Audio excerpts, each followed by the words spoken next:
How do you stay in shape in order to be able to, because this is real competition, even though it's a senior circuit. This is real competition. I think that was a situation for me where I had to retire from the regular tour because of injury. So I sat out for probably 2 or 3 years, and then I felt like I still had some competitive tennis in me, and really was excited about maybe having the opportunity to play when I turned 35, which was the rule back then. So I was excited about getting back into shape and getting out there and playing some more tennis. This kind of a tournament attracts, I've noticed, a lot of young people who are up-and-coming tennis aficionados, if nothing else.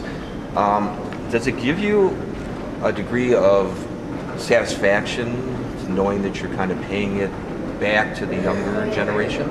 Well, I mean, I think that the way I grew up with tennis, it was a hobby, you know, something I had a lot of fun with, and it turned into a job, so to speak, and I could make a living at it.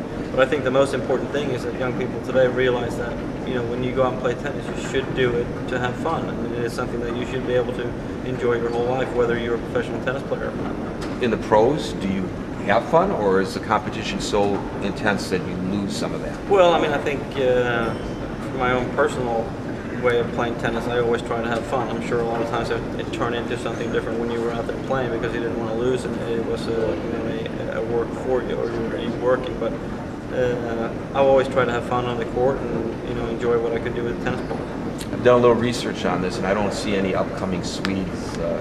It doesn't seem to me that there are any. Does that disappoint you? I mean, Swedish tennis has been struggling a little bit in the sense that I think that most people compare today's players with the players back in the 80s when we had 5 players in the top 10 and we were pretty much winning, you know, 2 Grand Slams a year.